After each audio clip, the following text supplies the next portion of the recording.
Sitting at my first ever job interview at the age of 16, the manager goes, "And remember, Big Brother is always watching." She later explained to me that I should be mindful of what I post on social media and about Wendy's and such because they keep tabs on what you say. Ever since that first interview, the phrase "Big Brother is watching" has been engraved in my head, and I've been more aware of the content that I put up and even reshare. Every platform has some form of TOS, community guideline, or simply standards that each user is interacting with the platform is supposed to follow, and the company as well.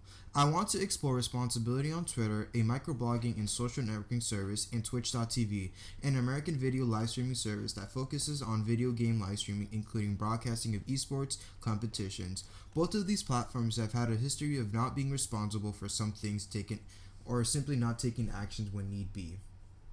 Responsibility, as described on the website of the American Marketing Association, responsibility is to accept the consequences of our marketing decisions and strategies. To this end, we will strive to serve the needs of our customers, avoid using coercion with stakeholders, acknowledge the social obligations to stakeholders that come with increased marketing and economical power, recognize our special commitments to vulnerable market segments such as children, seniors, and economically impoverished, market illiterates, and others who may not substantially disadvantaged. Consider environmental stewardship in our decision making. These platforms need to take responsibility when something terrible happens on their platforms, or be leaders or make change on the platforms and push others to do that. People are using each of these platforms differently, and sometimes things are not going to go as planned. So we're going to be jumping into Twitter and looking at their form of responsibility. Looking at Twitter rules, what best matches with responsibility is here. This section describes how users are meant to use the platform. The section is entitled Authenticity. And basically, it's just telling people how to use the platform, how the platform is supposed to mean, and how to carry yourself on the platform itself. Since Twitter is more of like a microblogging platform, they're responsible for providing people with the most genuine content that can be provided. They do not want individuals to spread false information on things because given the nature of Twitter, things spread like wildfire. With everyone having access to post/share content, it will get harder to manage content going up on the platform. On the 14th of April 2021, Twitter released Responsible Machine Learning Initiative. They tell users how their machine learning works and how they will use it to make their decision making on the platform. This initiative is taking responsibility and being open to its users about what processes they're using to help better the platform and provide everyone with the best content. A great way that this initiative is being used is an article that was brought up where Twitter boots account mimicking Trump's new blogs. After Trump got the boot off Twitter officially and got the boot off all internet actually, there have been other people or networks trying to spread information about him and overall, and this is actually a great way of like how Twitter is taking responsibility since they banned Trump the first time. They're keeping up their end of the bargain and striking down anything that is related to that man, any content related to that man, simply because they feel that he does not fit the guidelines that they have set up and how to use that platform. Given his presidential run, we all know how that went. One way that this machine learning initiative that they're using is fighting them back is Twitter is in this article by The Guardian titled "Twitter accidentally blocks users who post the word Memphis." Individuals were being banned for simply tweeting out the word Memphis, which was warranted for a suspension of about 12 hours and asking for the deletion of the tweet. That because they break personal information rule. That is something that Twitter does not allow. They don't allow people to simply tweet personal information out. That is not okay whatsoever. But when looking at it, this is a smaller issue that builds up into a bigger issue. When you start banning smaller and smaller individuals for smaller cases, it builds up to a bigger case asking where people are wondering as to why am I getting banned? How am I being safe on this thread? How am I going to provide the most genuine content if the content that I'm even providing is being flagged down? This is a great example of how they're not taking the full responsibility of it and not really showing people and explaining to people how it works. Again, this is the new initiative that got rolled out, so it's going to take a little bit for people to fully understand what's going on and really understand. Of course, we're here to grow. This is a living platform and it's a living document that's ever going to change. Next, we're going to be looking at Twitch.tv and their responsibility. Looking at the community guidelines, it's clear that they want to create a safe platform for their users. They want people to come in and be able to enjoy the content that the content creators are giving them and basically interact well with other users on the platform itself. Here are some of the guidelines that they have in place to protect the content creators themselves and the users themselves. They have self-destructive behavior, basically anything that is damaging themselves as a person.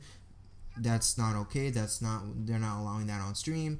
Violence and threat, that is never something that is okay to be streamed. They take that very seriously with DDoS attacks, swatting, and things.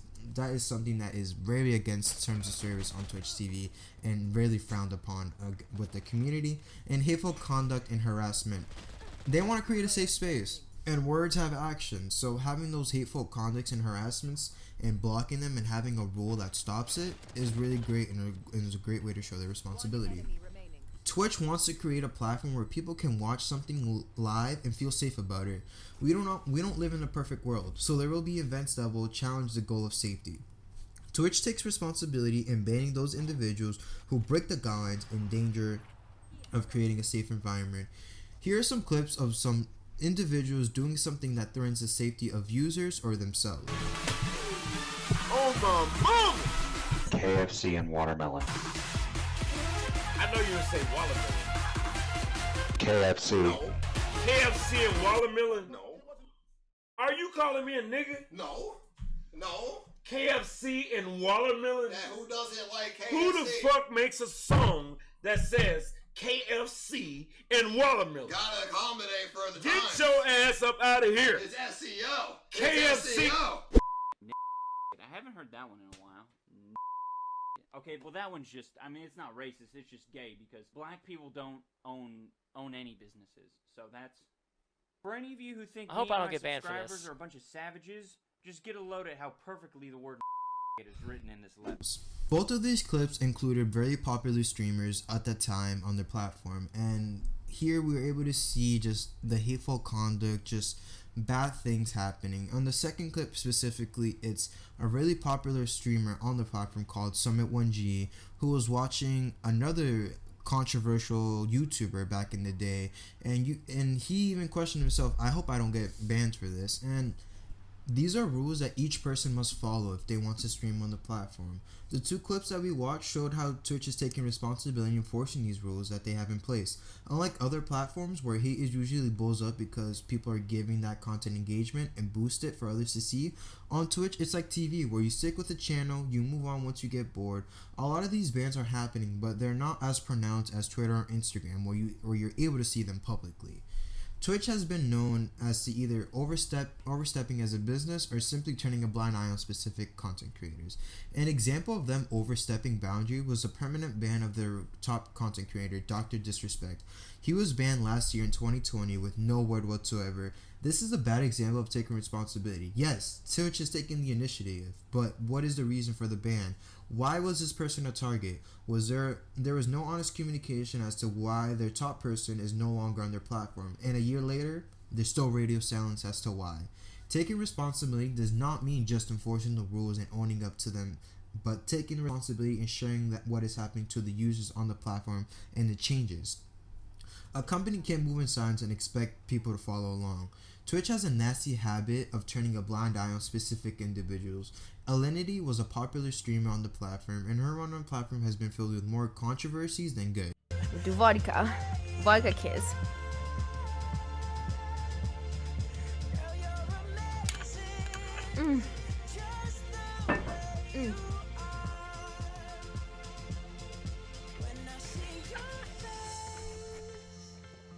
See? It is vodka. Milo! Both of these clips have showed her interacting with her animals in a really negative way, and still Twitch gave her a blind eye and simply let it go. And this is a bad example of them taking responsibility. And the users were calling out, asking for her to be banned, asking for them to take action on this user since they were doing something bad and that was something against their own TOS. Simply Twitch looked away and said, nah, we're good, we're not really gonna look at this. And that is really bad. You can't be two-faced in a sense and say we're gonna allow this, but we're not gonna allow this, and that creates that dilemma.